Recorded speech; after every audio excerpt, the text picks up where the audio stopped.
Hello everyone, you all are welcome to our next lecture of solutions, that is lecture third.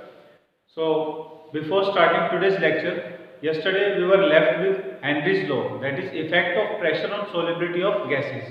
तो पहले आज हम उस topic को कंप्लीट करेंगे, उसके बाद हम फिर नया टॉपिक स्टार्ट करेंगे. So let's begin with effect of pressure. हम जो काम करते होते हैं solubility of gases in liquids, और उसका थर्ड पॉइंट फैक्टर था pressure. How the pressure affects the solubility of gas in liquids. Now suppose ये हमने कंटेनर ले लिया and it is filled with liquid. ये इसमें सॉल्वेंट होगा. इस सॉल्वेंट के अंदर हम गैसेस को डिसॉल्व करना चाहते हैं. We want to dissolve gases in it. So these are gases and this is solvent. In order to have greater solubility of gases को लिक्विड के अंदर ज़्यादा मिलाने के लिए हम बाहर से इस पर प्रेशर यूज करेंगे, और ये हमने लगा दिया है बीकर के ऊपर एक मूवेबल पिस्टन जिसके ऊपर हम बाहर से प्रेशर लगाएंगे.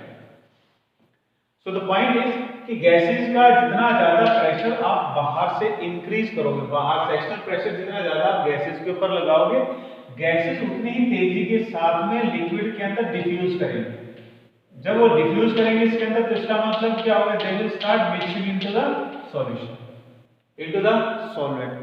तो what does it mean that increase of pressure of the gases का प्रेशर जब बढ़ेगा, the solubility of gases in liquid will increase.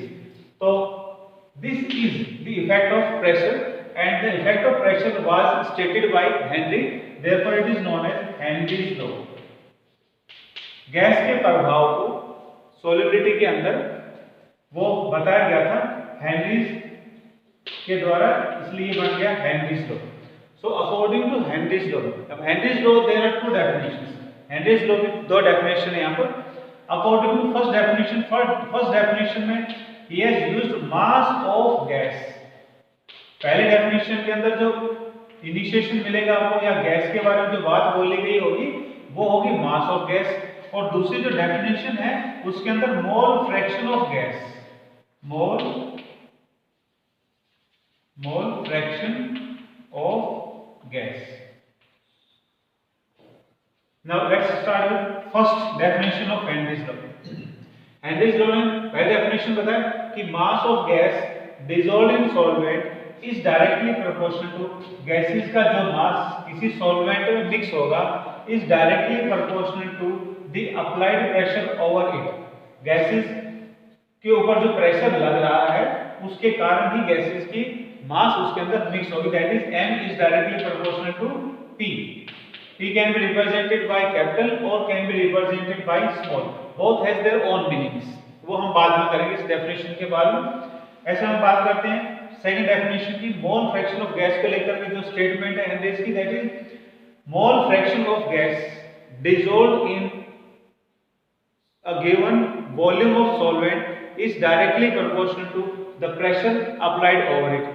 या हम यूं भी कह सकते हैं the solubility of gas in a solvent, the solubility of gas in a solvent in the form of mole fraction is directly proportional to the pressure applied over them, or the mole fraction of gas is dissolved in solvent is directly proportional to the pressure applied over them. There are certain other terms, उसमें कुछ equilibrium जैसे word भी use कर रखे हैं. So here we are trying to understand, हम समझने की कोशिश कर रहे हैं कि हेनरीज लॉ के अंदर जो दो पॉइंट बताए हैं मेन वो क्या है. एक जो पॉइंट है वो क्या है, मोल मास के बारे में बताया, किसके बारे में बताया, मोल फ्रैक्शन के बारे में. You can have a proper definition or a cramming definition from your books, but here we are trying to understand what is the difference between the two definitions and what is according to the definitions. तो पहले ये definition होगी, अगर आप उसको expand करना चाहो तो ये क्या हो जाएगा, is equal to 1 by k dash, that is constant. ये p प्रेशर हो गया. ऐसे हम बात करते हैं मोल फ्रैक्शन को लेकर के. So mole fraction of gases dissolved in the solvent, solvent के अंदर गैसेस का मोल फ्रैक्शन, इसमें क्या होगा, मास जो डिसॉल्व इसमें हो गया तो mole fraction is directly proportional to the pressure applied over the gases. Gases पे लगने वाला प्रेशर उनके मोल फ्रैक्शन को बताएगा, यानी कि कितनी अमाउंट में गैसेस सॉल्वेंट के अंदर मिक्स होगी ये उनके पार्शियल प्रेशर से पता लगेगा। अगर हम इसको एक्सपेंड करते हैं, ये हो जाएगा x is equal to 1 by k dash and p, जो 1 बाई k डैश है it is known as kh। this 1 by k dash is known as kh। kh Henry's constant, h Henry, k constant, तो ये हो गया Henry's constant। और ये क्या हो गया pa या pb या कुछ भी, हम सिंपल यहाँ p यूज कर रहे हैं, दैट मींस जो गैस है उसके प्रेशर को रिप्रेजेंट किया गया यहाँ। तो जो हेनरी ने अपने डेफिनेशन बताया ना, ही used only the word pressure, उसमें सिर्फ प्रेशर वर्ड यूज है, पार्शियल प्रेशर या प्योर प्रेशर वर्ड यूज नहीं हुआ। जबकि डाल्टन ने एट द सेम टाइम, जब ये हेनरीज की बातें चलती उसी टाइम डाल्टन ने बताया इफ देयर आर 2 और more than 2 gases over the liquid, अगर लिक्विड के ऊपर 2 या 2 से ज्यादा गैसेस होंगी तो फिर गैसेस का प्रेशर नहीं देखा जाएगा, उसमें कोई भी गैस जो डिसॉल्व हो रही है उसका पार्शियल प्रेशर देखा जाएगा। दैट मींस सॉल्युबिलिटी और मोल fraction of the gas dissolved in solvent is directly proportional to Henry 2 का मतलब हो गया जो गैस इसमें डिसॉल्व कर रही है is directly proportional to partial pressure of that gas। जो गैस, मान लिया there are 2 gases A B, let this gas 1 will A और इसको हमने दिखा दिया 2 से रिप्रेजेंट कर दिया। सो जो सेकंड गैस है या फर्स्ट गैस है, अगर आप सेकंड गैस की बात करो, सेकंड गैस जो इसमें मिक्स होगी when there is a mixture of the 2 gases, 3 gases or 4 gases, तो उनमें जो गैस मिक्स हो रही है यानी कि उसका जो मोल फ्रैक्शन है वो उसके पार्शियल वेपर प्रेशर के ऊपर डिपेंड करेगा। तो यहाँ जो वर्ड आ गया that is partial vapour pressure, ये पार्शियल वेपर प्रेशर है। और यहाँ जो वर्ड है हेनरीज के अंदर that is only simple pressure. जब हेनरी की बात होती है तो हेनरी लॉ के अंदर सिर्फ एक ही गैस को कंसीडर किया गया था, इसलिए एक ही गैस की जब बात आई थी तो वहाँ प्रेशर वर्ड यूज है। लेकिन डाल्टन ने बताया अगर 2 से या 2 से ज्यादा गैसों का मिक्सचर के ऊपर प्रेशर लगाया जाएगा तो हर गैस की सॉल्युबिलिटी उस लिक्विड में कितनी होगी, तो उसने बताया कि जिस गैस की सॉल्युबिलिटी को देखना है वो उस गैस के मोल फ्रैक्शन, उसका मोल फ्रैक्शन उसके पार्शियल वेपर प्रेशर के ऊपर डिपेंड करता है। और x2 is equal to 1 by kh, directly 1 by k dash, और 1 बाई k डैश को हमने रिप्लेस कर दिया kh से, क्योंकि बातें हेनरीज की चल रही यहाँ पर ये हो। So P2 क्या है, मोल fraction of the gas. P2 is the partial vapor pressure of the gas, और H2 हो गया उसी गैस का जिसका आप partial vapor pressure ले रहे थे उसी का मोल फ्रैक्शन हो गया। So these are the 2 different words used here जिनको आपको न्यूमेरिकल करते हुए प्रॉब्लम्स आ सकती हैं। तो न्यूमेरिकल्स के अंदर जो आपको प्रॉब्लम आने वाली है वो प्रॉब्लम्स देख लो। अधिकतर न्यूमेरिकल्स के अंदर जो बातें होंगी they are according to Henry's law, Henry law के अनुसार बातें हो रही है। डाल्टन्स लॉ का उसमें कोई नाम नहीं हो रहा होगा, तो यहाँ फॉर्मूले में थोड़ा बहुत डिफरेंस देख सकते हो, लेकिन जो डाल्टन के अनुसार हमने फॉर्मूला बनाया वही फॉर्मूला हमें हेनरीज लॉ के अंदर भी यूज करना। मतलब ये जो सिंपल प्रेशर हमने बोला है, सिंपल प्रेशर यूज नहीं करना आपको, वहां पर इसको यूज करना है, पार्शियल प्रेशर को यूज करना है। ऐसा इसलिए है कि जब न्यूमेरिकल्स होंगे, न्यूमेरिकल्स के अंदर you will be given only with one name of the gas, एक ही गैस की बात हो रही होगी, और जब एक ही गैस की बात होगी यू वुड बी सपोजिंग, आपको लगेगा कि ये सिंपल प्रेशर के बारे में बात आ रही। लेकिन क्या होता है, जब न्यूमेरिकल्स की बात होगी तो उसके अंदर आपको सॉल्वेंट का नाम जरूर दिया होगा, और सॉल्वेंट के रूप में वाटर का जिक्र आ रहा होगा उसके अंदर। कुछ न्यूमेरिकल्स में ऐसे बनता है nitrogen gas is bubbled through water, water में से गैस को निकाला गया, तो क्या होगा जब गैस नाइट्रोजन गैस को हम वाटर में से निकालेंगे तो नाइट्रोजन गैस जब ऊपर की तरफ में आएंगे तो सिर्फ नाइट्रोजन गैस नहीं होगी, उसके some part of water molecule will also be evaporated, water molecule भी ऊपर की तरफ गैस के फॉर्म में आ जाएंगे। तो यहाँ नाइट्रोजन गैस के अलावा क्या हो गया, water in the gas state, और अब क्या हो गया, इस प्रकार से 2 गैसें हो गई, और 2 गैसें हो गई तो अब क्या हो गया यहाँ पर पार्शियल प्रेशर को यूज करना। तो न्यूमेरिकल्स की जो प्रॉब्लम आती है वो इस पॉइंट को लेकर के आती है कि हेनरीज लॉ के अनुसार तो सिर्फ प्रेशर की बात की गई थी और सिर्फ एक ही गैस के बारे में बात की, न्यूमेरिकल में भी एक ही गैस की बात आ रही है, लेकिन न्यूमेरिकल में एक ही गैस की बात आ रही होती है। लेकिन आपको ये खुद ही समझना है अगर वाटर है उसके अंदर सॉल्वेंट के फॉर्म में या कोई वोलेटाइल लिक्विड है सॉल्वेंट के फॉर्म में, तो वो इवेपोरेट करेगा, और जो इवेपोरेट करेगा तो वो भी अपना प्रेशर बनाएगा, और जब 2 गैसों का प्रेशर हो जाता है, 2 चीजों का प्रेशर हो जाता है, तो मिक्स होने के बाद में they do not have their independent pressure, now the pressure of each individual component is known as partial pressure. तो फिर हम उसको पार्शियल प्रेशर के नाम से बोलेंगे। पार्शियल प्रेशर्स के बारे में और ज्यादा आपको इंफॉर्मेशन मिलेगी in our next topic, solution of solid in solid and solutions of liquid in liquid.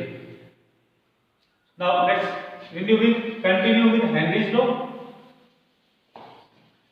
तो ये बात तो हुई हेनरी लॉ की डेफिनेशन को लेकर के, और जो न्यूमेरिकल्स हैं उनमें जो आपको प्रॉब्लम आ सकती है उन न्यूमेरिकल्स की प्रॉब्लम्स को आपको सॉल्व करवाया। अब हम बात करते हैं एप्लीकेशंस ऑफ हेनरीज लॉ।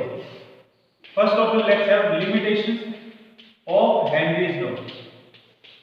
कमियां क्या है? This Henry law does not operate, उस समय काम नहीं करता है when temperature is low and pressure is high.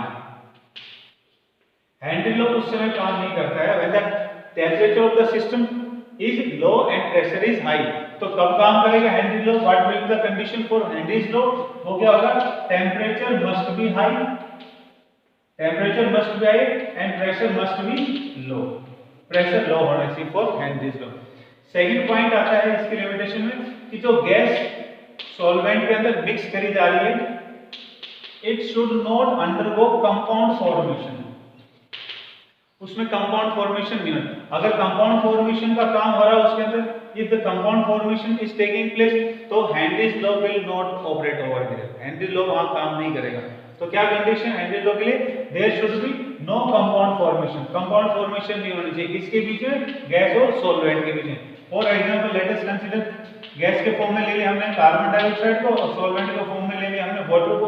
तो कार्बन डाइऑक्साइड और जब वाटर एक दूसरे कांटेक्ट मारते हैं तो कार्बन डाइऑक्साइड बहुत तेजी से वाटर में डिसॉल्व करती है and it forms carbonic acid, H2CO3 बनाती है। इसी प्रकार से अगर अमोनिया गैस को ले लिया जाए and is bubble from water, then it will form ammonium hydroxide, NH4OH। तो जब गैसेस कंपाउंड बनाती हैं वाटर के साथ मिलकर के, तो उनकी सॉल्युबिलिटी बहुत ज्यादा बढ़ जाती है। इसके अलावा जो सॉल्युबिलिटी है वो प्रेशर की अलग होती है। तो यानी जब गैसेस वाटर के साथ, गैसेस सॉल्वेंट के साथ में कंपाउंड फॉर्मेशन का काम करती हैं, तो उनकी सॉल्युबिलिटी उन गैसेस से ज्यादा होती है which do not undergo compound formation. For example oxygen gas है, नाइट्रोजन गैस है या कार्बन मोनोऑक्साइड गैस है, these gases do not form compound with water. तो इनकी जो सॉल्युबिलिटी है, their solubility entirely depends upon pressure, सिर्फ प्रेशर डिपेंड करती है। और इनकी जो सॉल्युबिलिटी है वो किस पे डिपेंड कर रही है? प्रेशर पे भी डिपेंड कर रही है, प्लस क्या है? कंपाउंड फॉर्मेशन पे भी डिपेंड कर रही है। तो सीधी सी बात है, इन गैसेस की सॉल्युबिलिटी क्या होगी? ज्यादा होगी। इसलिए हेनरी लॉ इन कंडीशंस पे काम नहीं करता है। किन कंडीशंस पे काम करेगा? When the gases do not form compound with water. So these are the two main limitations of Henry's law. Now we have the uses, how we use Henry law in our certain applications. First is in production of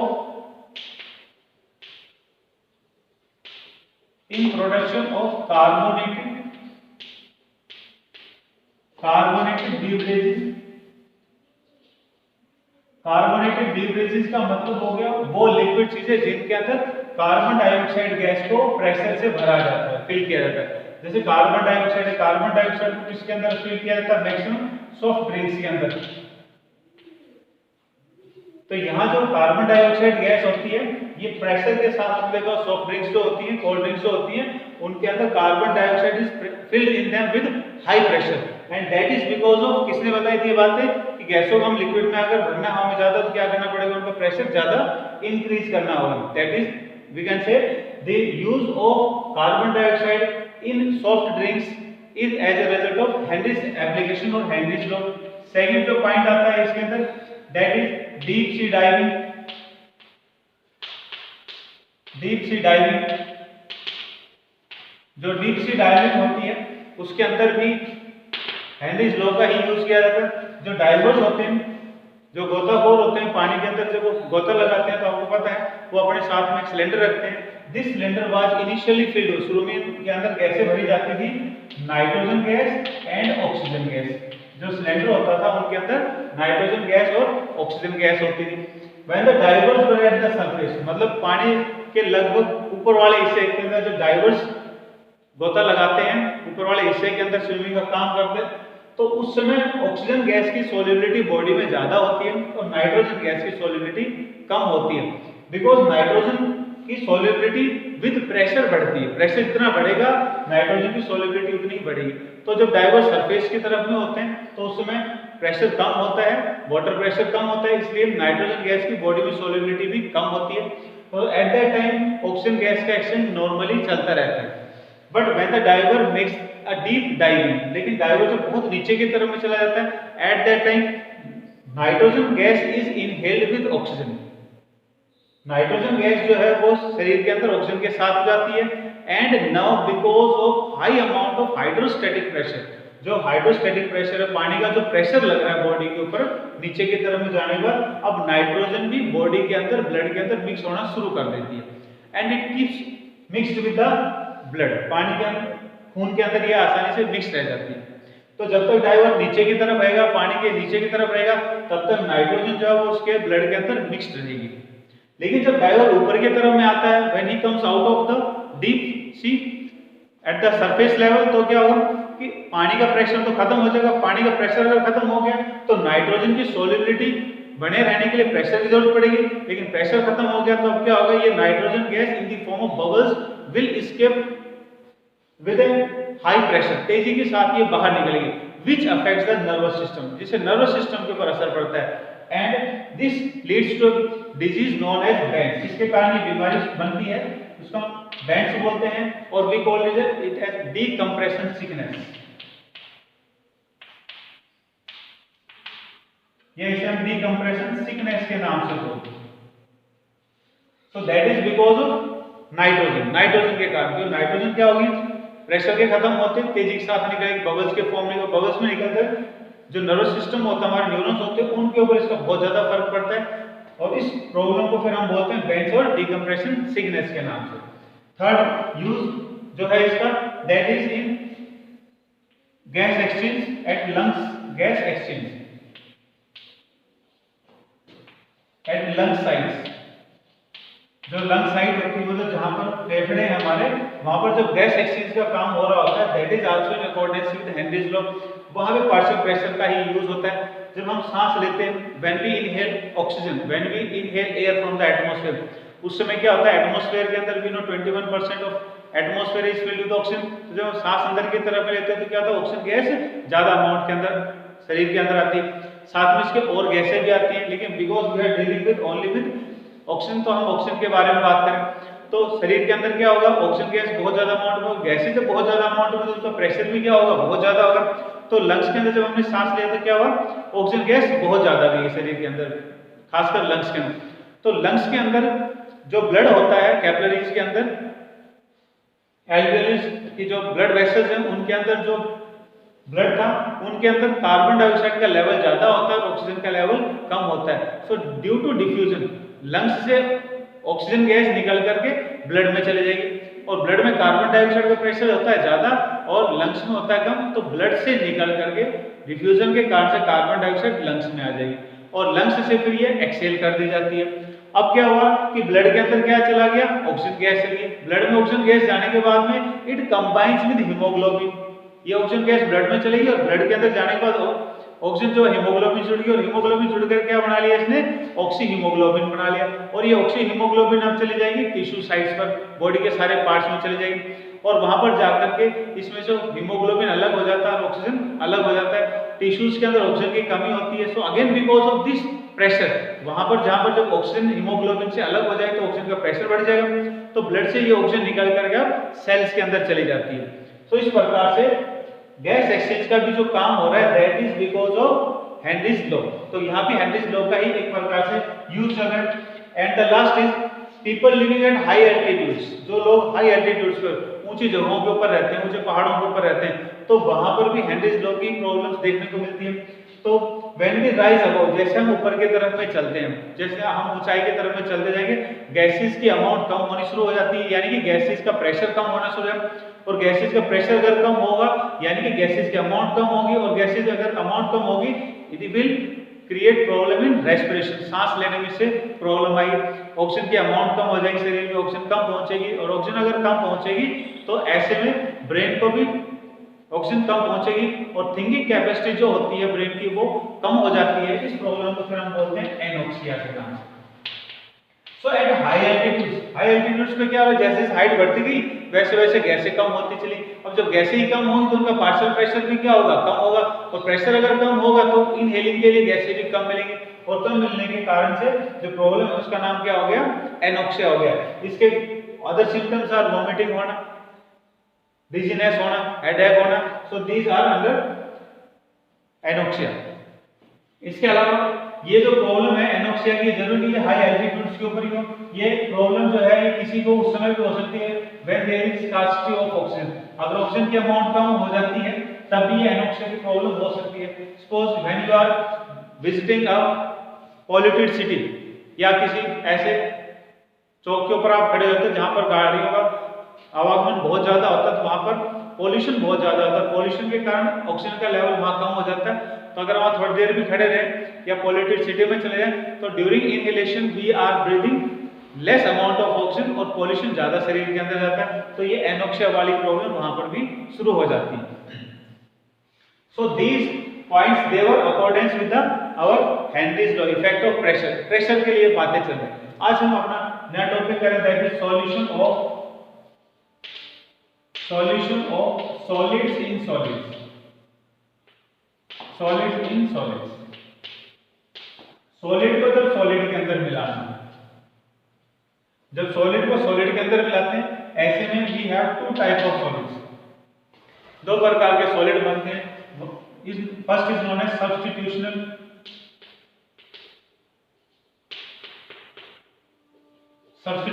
solid solutions, and other one is known as interstitial solid solutions. Now let's discuss first substitutional solid solutions. Substitutional solid solutions क्या होते हैं और कैसे बनते हैं? तो as the name indicates, नाम से पता चलता है, substitution का मतलब क्या हो गया, to replace, यानी कि इनके अंदर क्या होगा, एक मेटल होगा, उस मेटल को आके उस मेटल के एटम्स को हटा के कुछ दूसरे एटम के एटम्स उसको रिप्लेस कर देते हैं। For example let us consider कि ये यहाँ पर हमने एक पर्टिकुलर मेटल के एटम्स को लगा दिया। For example we are discussing the case of bronze, हम ब्रॉन्ज की बात करते हैं, या हम ब्रास की बात करें, या हम मोनल मेटल की बात करें, Monal metal, these are the examples of substitutional solids। तो इनमें क्या होता है, ब्रास की बात करें, brass is made up of, brass बना होता है कॉपर और जिंक एटम से। अब कॉपर और जिंक, कॉपर का साइज एटॉमिक नंबर कितना है 29, जिंक का कितना है 30, तो we can say that their atomic size are approximately equal, लगभग एक साइज है। तो सपोज मान लिया जाए हमने यहाँ पर ये जिंक के एटम्स को रिप्रेजेंट किया। अब ऐसे ही अब हम क्या करें, यहाँ पर दूसरी साइड में क्या करें, ये हो गया हमारे कॉपर एटम्स, अब हमने यहाँ पर बना दिए जिंक एटम्स, ये हो गया। अब जब हम इसको कॉपर के अंदर जिंक के एटम्स को इंट्रोड्यूस करेंगे तो क्या होगा, because of same size they will replace, वो हटाएंगे कुछ कॉपर के एटम्स को और उन कॉपर के एटम्स में कुछ जिंक के एटम विल बी इंट्रोड्यूस्ड, वो इसके अंदर आ जाएंगे लाइक दैट। ऐसे हम कुछ और जगहों पर दिखा सकते हैं like that, and just they will form, क्या बन जाएगा, सॉल्यूशन बन जाएगा किसका, सॉलिड के अंदर सॉलिड मिक्स हो रहे। तो सॉलिड में जब सॉलिड मिक्स होते हैं they are known as alloys, we commonly call them as alloys.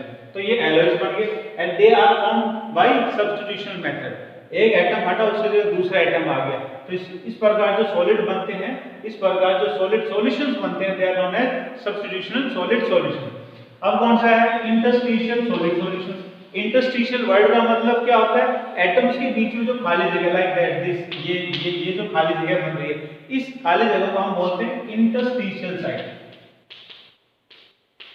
This is known as interstitial side, या इसको हम वॉइड के नाम से बोलते हैं, या इसको हम एम्प्टी स्पेस के नाम से बोलते हैं। तो इंटरस्टिशियल सॉलिड सॉल्यूशंस कैसे बनेंगे कि जो हमारा मेटल होगा उस मेटल के अंदर जो बीच में स्पेस बच जाएगा, जो इंटरस्टिशियल साइड बच जाएंगे इनके अंदर, उनके अंदर कुछ छोटी साइज के एटम्स ऑफ मेरी मेटल, हो सकता है मेटल के आयन छोटी साइज में, या हो सकता है वो किसी नॉन मेटल के एटम भी इंट्रोड्यूस हो जाए, इन छोटे जगहों के अंदर आ जाए, like that, and they form solution, और वो सॉल्यूशन बनाएंगे। तो इस ऐसे सॉल्यूशन को फिर हम क्या कहेंगे, known as interstitial solid solution, यानी कि ऐसे सॉल्यूशन जिनके अंदर मेटल या नॉन मेटल इंटरस्टिशियल साइट्स में आने के कारण से बनते हैं, तो वो हो गए हमारे इंटरस्टिशियल सॉलिड सॉल्यूशन। अब इंटरस्टिशियल सॉलिड सॉल्यूशन की अगर हम बात करें तो let us have an example of tungsten. मान लो ये टंगस्टन के एटम्स हो गए, दीज आर टंगस्टन एटम्स, और टंगस्टन एटम्स के बीच में जो इंटरस्टिशियल वाइड होता है वो इतना बड़ा होता है कि उसके अंदर आसानी से कार्बन एटम्स इंट्रोड्यूस हो जाते हैं, आसानी से कार्बन के एटम इंड्यूस हो जाते हैं, आ जाते हैं उसमें, और मिलकर ये बनाते हैं फिर WC यानी कि टंगस्टन कार्बाइड। ऐसे ही किसके साथ मिलेगा आपको, स्टील के अंदर मिलेगा। स्टील के अंदर क्या होता है, आयरन के एटम्स होते हैं, आयरन के एटम्स होते हैं, और उनके अंदर भी carbon is introduce to form the iron carbide, तो वो आयरन कार्बाइड कंपाउंड बनाने का काम करते हैं। यानी कि एक प्रकार से बीच में भी जो खाली जगह होती है उनके अंदर भी छोटी साइज के एटम ऑफ मेटल और नॉन मेटल किसी के भी आ सकते हैं, and they can form the solution known as interstitial solid solutions. अब आ जाओ आप इनके अंदर, अभी हमने बात करी ब्रास को लेकर के, अब हम बात करते हैं जिंक ब्रॉन्ज को लेकर। ब्रॉन्ज इज फाउंड बाय निकल एंड कॉपर। ब्रॉन्ज जो होता है वो निकल और कॉपर से बना होता है। इसके अलावा इसके अंदर और भी एलिमेंट हो सकते हैं, फॉर एग्जांपल इट में भी जिंक, इसमें जिंक हो सकता है, लेड भी हो सकता है, लाइक दैट। तो ये बात है हम इसको लेकर ब्रॉन्ज को लेकर। अब हम बात करते हैं मोनल मेटल को लेकर। जो मोनल मेटल होता है इट इज फाउंड बाय निकल एंड कॉपर। इसके अलावा इसके अंदर आयरन भी मिलेगा आपको, मैंगनीज भी मिल सकता है डिपेंडिंग अपॉन द क्वालिटी, और कार्बन भी हो सकता है या सिलिकॉन भी हो सकता है इसके अंदर। सो दैट इज अबाउट मोनल metal. Now let's go with solution of liquid in liquids. अब हम अगला टॉपिक करेंगे solution of liquid in liquids.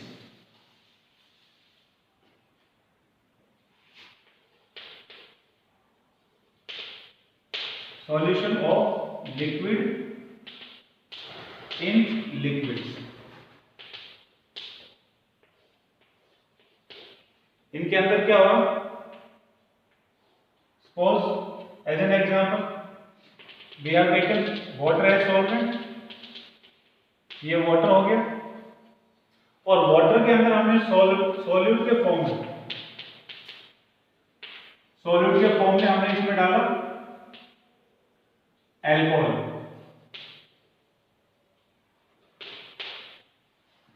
Alcohol and water they mix up readily, तेजी के साथ mix.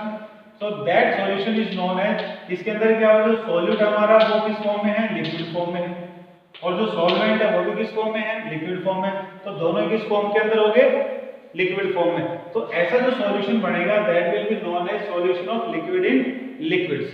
Now let's discuss about their pressure, यानी कि pressure of the solution liquid in liquids.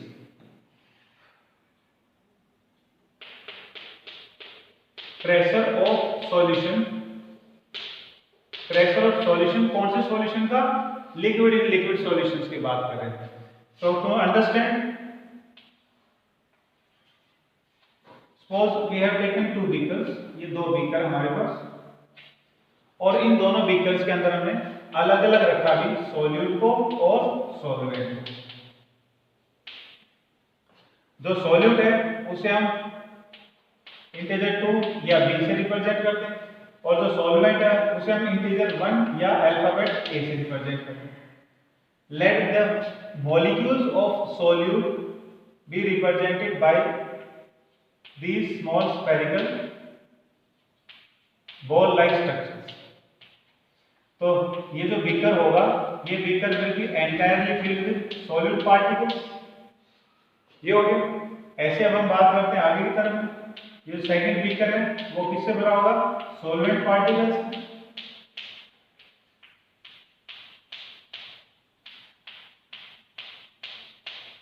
तो have a differentiation between the structures, हम क्या करते हैं इनमें क्रॉस लाइंस कर देते हैं। तो क्रॉस लाइंस जो बॉल लाइक स्ट्रक्चर होंगे वो किसको रिप्रेजेंट कर रहे हैं,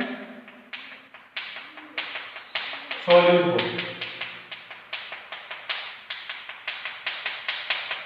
लाइक। तो ये अलग से सॉल्यूट है, ये अलग से सॉल्वेंट है। अब look at the intermolecular forces of interactions. जो इनके अंदर इंटरमोलिक्यूलर फोर्सेस ऑफ इंटरेक्शंस है उनके बारे में देखेंगे, क्योंकि ये सारे के सारे मॉलिक्यूल्स क्या हैं, are of the same type. सबके सब एटम्स या मॉलिक्यूल्स एक जैसे। ये बी है सॉल्यूट, ये भी बी का सॉल्यूट पार्टिकल, ये भी बी का पार्टिकल हुआ। तो इनके बीच में जो इंटरमोलिक्यूलर अट्रैक्शन है वो क्या होगी, of the same force. Intermolecular interaction कैसे होगी इनके बीच में, सेम नेचर की होगी इनके बीच, क्योंकि सारे किस चीज से बने, सेम टाइप के मॉलिक्यूल से बने। तो इनके बीच की इंटरेक्शंस कैसे होंगी, सेम होंगी। ऐसे हम बात करें किसको लेके, सॉल्वेंट को। तो सॉल्वेंट के मॉलिक्यूलों के बीच में जो इंटरमोलिक्यूलर फोर्सेस ऑफ इंटरेक्शन है वो भी कैसे होंगी, सेम होंगी।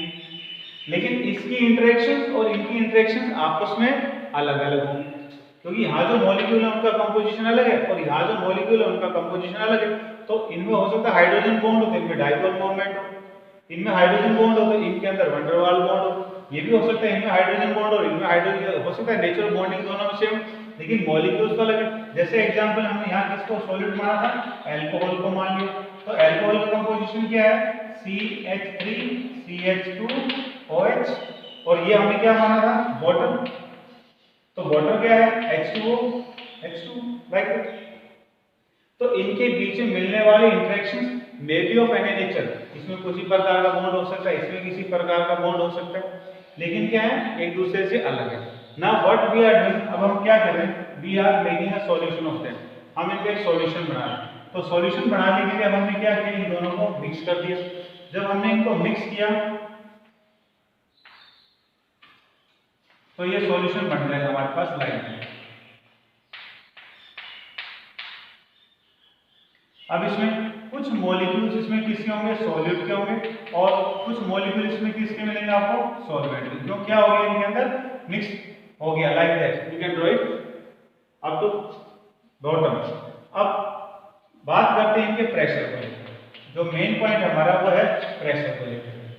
तो अब हम बात करते हैं प्रेशर की। प्रेशर के अंदर जब आप अकेले प्योर सॉल्यूट को हीट करोगे, they will boil at a fix temperature, क्योंकि उनके अंदर बॉन्डिंग कैसी है, सबकी इक्वल है, तो वो फिक्स टेम्परेचर बॉयल होंगे, और फिक्स टेम्परेचर फिर ये क्या करेंगे, वेपर्स बनाएंगे लाइक दैट। जब हमने इनको हीट की एनर्जी दी, they will be converted to vapour form, ये वेपर में कन्वर्ट हो जाएंगे। तो इनके वेपर्स के द्वारा जो प्रेशर बनेगा, that is known as pure vapour pressure of solute particles. क्योंकि ये अकेले हैं, क्योंकि ये सॉलिड पार्टिकल कैसे हैं, प्योर है, इनमें कुछ भी नहीं है।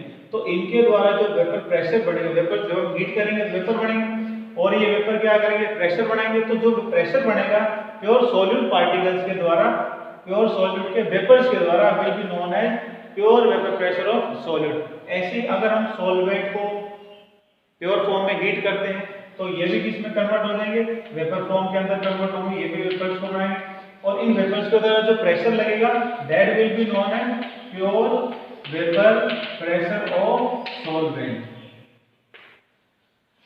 प्योर वेपर प्रेशर को हम दिखाते हैं P नॉट से, P के ऊपर डिग्री, ऐसे ये बन गया P नॉट। ये किसका वेपर प्रेशर है, सॉलिड का, तो हम किससे रिप्रेजेंट करेंगे, P नॉट B से। ये किसका वेपर प्रेशर है, सॉल्वेंट का, तो ये क्या हो जाएगा, P नॉट A हो जाएगा। अब क्या किया हमने, इन दोनों को मिक्स कर दिया, दोनों को मिला दिया। अब जब हमने दोनों को मिला दिया है, तो दोनों को मिलाने के बाद में जब हम इस पूरे सॉल्यूशन को हीट करेंगे, जब हम इसको गर्म करेंगे, तब क्या होगा, गर्म करने से इनके बीच की बॉन्डिंग टूटेगी, और बॉन्डिंग टूटेगी तो सॉल्यूट भी वेपर में आएगा, और जो सॉल्वेंट है वो भी वेपर फॉर्म में आएगा। यानी कि both solute and solvent will now form the vapours. दोनों के दोनों क्या वेपर बनेंगे, और इन दोनों के द्वारा बनाया गया वेपर प्रेशर इस बार क्या हो जाएगा, नोन एज PS। इसे हम PS बोलेंगे। PS यानी कि vapour pressure of solution, S solution, P vapour pressure. तो ये हो गया हमारा वेपर प्रेशर ऑफ सॉल्यूशन। अब देखो इस P के ऊपर हमने डिग्री नहीं लगाई, यानी कि इसको हम प्योर नहीं बोला। क्यों नहीं बोला, क्योंकि ये एक कंपोनेंट से नहीं, दो कंपोनेंटों के मिलने से बना है। तो दो कंपोनेंटों के मिलने से या इन दो चीजों के द्वारा बनाए गए जो टोटल वेपर प्रेशर, उसका क्या नाम हो गया, PS। थोड़ा डिस्टिंक्शन डालने के लिए हमने क्या कर दिया, वेपर्स में थोड़ा इनकी पहचान, ये किसके मॉलिक्यूल्स हो गए, बाल्स बड़े सॉल्यूट के, और जो सिंपल है वो सॉल्वेंट हो गए। अब पॉइंट ये है यहाँ पर कि ये तो हमें समझ में आ गया कि ये दोनों के दोनों जो मिलकर के प्रेशर बना रहे हैं, सॉल्यूट के पार्टिकल को सॉल्वेंट के पार्टिकल मिलकर के जो प्रेशर बना रहे हैं, उस प्रेशर को हम क्या बोलेंगे, पीएस के नाम से बोलेंगे। नाउ द पॉइंट इज कि दोनों ने मिलकर के प्रेशर कौन सा बनाया, प्रेशर किस टाइप का है, क्या हम इसको प्योर वेपर प्रेशर के नाम से बोल सकते हैं? वी कैन नॉट कॉल, नहीं कह सकते, बिकॉज प्योर तो तब होता है जब ये चीजें प्योर फॉर्म में होती है। अब तो सॉल्यूशन फॉर्म में आ गई, तो सॉल्यूशन फॉर्म में किसी भी एक कंपोनेंट के द्वारा जो वेपर प्रेशर बनाया जाएगा, दोबारा बोलता हूं, सॉल्यूशन फॉर्म के अंदर किसी भी एक कंपोनेंट के द्वारा जो वेपर प्रेशर बनाया जाएगा, that vapour pressure of that component will be known as its vapour pressure, its partial vapour pressure. इसको, ये जो प्रेशर बना है सॉल्यूट का, इसको हम क्या कहेंगे, पार्शियल वेपर प्रेशर। यह है पार्शियल, और पार्शियल वेपर प्रेशर को हम दिखाते हैं स्मॉल p से। तो ये पार्शियल वेपर प्रेशर किसका है, सॉल्यूट का, तो इसके नीचे क्या लिखेंगे, स्मॉल pv। ऐसे ही ये वेपर प्रेशर कौन सा हुआ, सॉल्वेंट का पार्शियल वेपर प्रेशर, जिसको हम किससे रिप्रेजेंट करेंगे, स्मॉल pa से रिप्रेजेंट करेंगे। So this is small pa represent partial vapour pressure of solvent in solution form, और ये क्या हो गया, Pv is the partial vapor pressure of solute in solution form। तो what is the total vapor pressure, total vapor pressure को हमने क्या बोला, इन दोनों किस नाम से बोला, Ps। तो what will be Ps equal to किसके बराबर होगा, it will be equal to sum of Pa plus Pv, sum of Pa plus Pv, and this is known as Rolle's law, और इसी को फिर हम रोल्स लॉ के नाम से बोलते हैं। Will have it's definition little letter, थोड़ी देर में हम बात करें, पहले टॉपिक समझते हैं फिर डेफिनेशन पे रोल्स लॉ के। दोबारा से देखते हैं, एक बार दोबारा देखते हैं।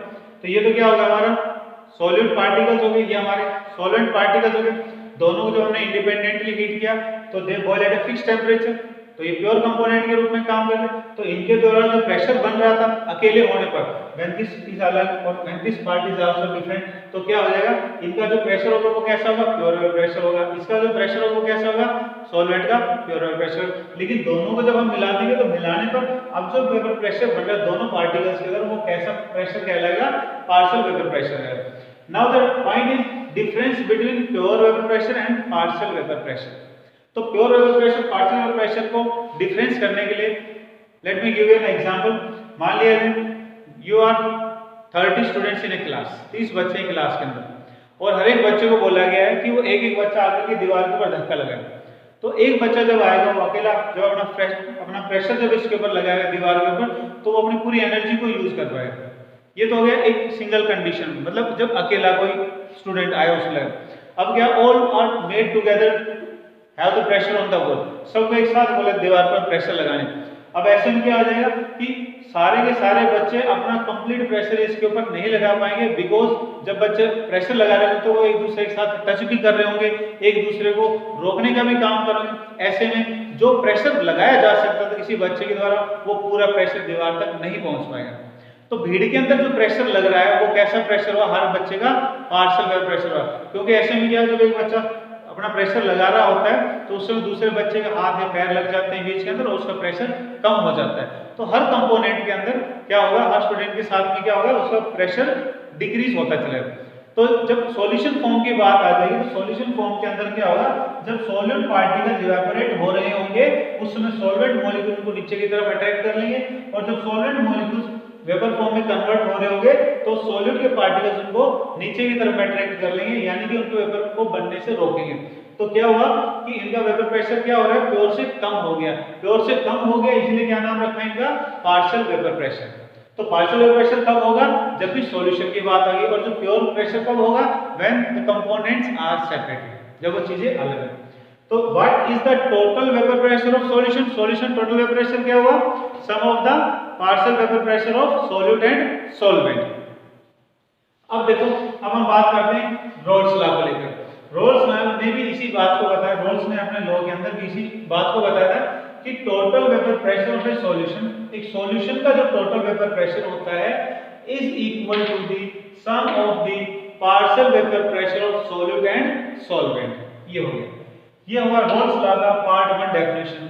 रोल्स लॉ की पार्ट 2 डेफिनेशन भी है, मतलब ये आधी डेफिनेशन और आधी डेफिनेशन में क्या बताया कि vapour pressure, partial vapour pressure of a component can be calculated by using the formula XA into P naught A। और अगर आपको partial vapour pressure of solid निकालना है तो ये फॉर्मूला आ जाएगा XB into P naught B। अब देखो इसके अंदर क्या हो, हमें ये पता चल गया, प्योर वेपर प्रेशर का पता लग गया, पार्शियल वेपर प्रेशर क्या होता है वो पता लग गया, टोटल वेपर प्रेशर कैसे निकलेगा ये पता लग गया। मतलब point is how to calculate partial vapour pressure. Pure vapour pressure हम कैसे कैलकुलेट करेंगे? By experimental method. So pure vapour pressure value of solid and solvent numerical will be provided to you. Numericals में pure vapour pressure की values आपको दी हुई क्योंकि experimental value, but we can determine the partial vapour pressure value. Partial vapour pressure की value को हम निकाल सकते हैं by the formula PA equal to XA into P naught A।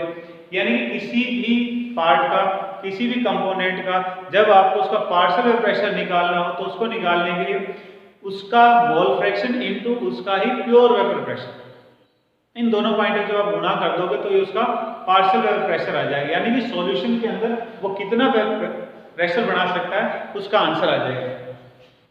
अब देखिए PA मतलब पार्शियल प्रेशर सॉल्वेंट निकालना है तो सॉल्वेंट का मोल फ्रैक्शन इनटू सॉल्वेंट का प्योर वेपर प्रेशर। ऐसे सॉल्यूट का अगर आपको पार्शियल प्रेशर निकालना है तो mole fraction of solute into pure vapour pressure of solute. दोनों चीज, सॉल्यूट में सॉलिड चीजें यूज करनी है, सॉल्वेंट में सॉल्वेंट की बातें यूज करनी है। अब पॉइंट ये है, एक एग्जांपल से हम इसको प्रूव करके देखते हैं। नाउ सपोज हमने अपने फर्स्ट वीडियो के अंदर किया था कि x1 plus x2 is equal to 1, तो यानी कि x1 कोई भी कंपोनेंट करें तो 1 minus x2, यानी कि किसी भी एक कंपोनेंट का mole fraction will always be less than 1, और लेस देन 1 अगर है तो let the example be x1 equal to x1 हम मान लेते हैं 0.8 मान लिया, तो x2 इज इक्वल टू कितना आ जाएगा 0.2 हो जाएगा। अब देखो पानी का प्योर वेपर प्रेशर हम मान लेते हैं, pure vapour pressure of water let us consider 100 atm का, और pure vapour pressure of solid हम मान लेते हैं यहाँ पर 50 atm। तो पानी का प्योर वेपर प्रेशर, प्योर का मतलब मैक्सिमम वेपर प्रेशर कितना है पानी का, प्योर फॉर्म में 100 है, और प्योर फॉर्म में सॉलिड का कितना हो गया 50 हो गया, तो सॉल्यूशन फॉर्म में कितना होगा वाटर का 100 से कम होगा। ऐसे सॉलिड का सॉल्यूशन फॉर्म के अंदर क्या होगा पार्शियल वेपर प्रेशर 50 से कम होगा, उसका निकालने का फॉर्मूला ये लिखा है। Let us prove this formula. अब इस फॉर्मूले को प्रूव करें, इस फॉर्मूले को जब आप प्रूव करोगे तो क्या होगा, अब आप इसकी वैल्यू लिखो to determine partial vapour pressure of solvent. Solvent का पार्शियल वेपर प्रेशर आपको निकालना क्या करना पड़ेगा, XA, और XA आपने कितना माना था इसके अंदर 0.8, ये 0.8 into P naught A, P naught A कितना माना आपने 100, तो ये कितना हो गया 80, तो पार्शियल प्रेशर का आंसर कितना है यहाँ पर 80। तो यही बताते हैं पार्शियल प्रेशर क्या होता है, प्योर वेपर प्रेशर से कम होता है, we can determine that by using this formula. Now let's have the complete definition of Raoult's law. According to Raoult's law, the total vapour pressure of a solution का जो total vapour pressure है is equal to the sum of the partial vapour pressure of solid and solvent, where partial vapour pressure of a component is equal to, partial vapour pressure को निकालने का क्या formula है, where the partial vapour pressure of a component is equal to the product of mole fraction into its vapour into its pure vapour pressure. So that is according to Raoult's law. अब next we have types of solutions. Types of solutions की अगर हम बात करें, depending upon the Rolle's law we have two type of solutions, दो प्रकार के solutions हैं, टाइप्स ऑफ लिक्विड सॉल्यूशंस। तो टॉपिक कौन सा होगा, लिक्विड एंड लिक्विड की बात। तो ऐसे सॉल्यूशंस कितने प्रकार के होते हैं, there will be two type, दो प्रकार से, आइडियल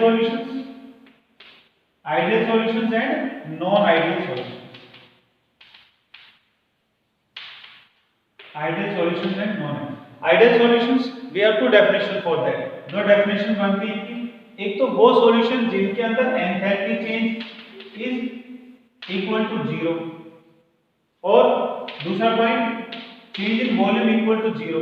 मतलब ऐसे सॉल्यूशन जिनके अंदर दो कंपोनेंट को जब हम मिलाएं तो उसमें कोई एनर्जी चेंज ना हो और उनकी वॉल्यूम में कोई चेंज ना हो, तो ऐसे सॉल्यूशन को हम क्या कहेंगे, आइडियल सॉल्यूशन कहेंगे।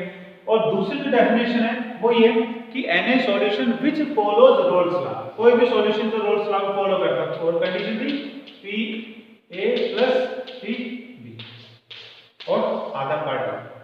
तो दो डेफिनेशन कौन सी होगी, सेकंड डेफिनेशन क्या है, an a solution which follows ideal which follows Rolle's law under all conditions of temperature and pressure are known as ideal solution. So what will be non-ideal solutions? Non-ideal solutions कौन से होंगे, जिनके अंदर del H, एक definition क्या है, del H is not equal to 0, मतलब energy का चेंज मिलेगा उनके अंदर, and del B is not equal to 0, यानी कि वॉल्यूम में भी चेंज मिलेगा।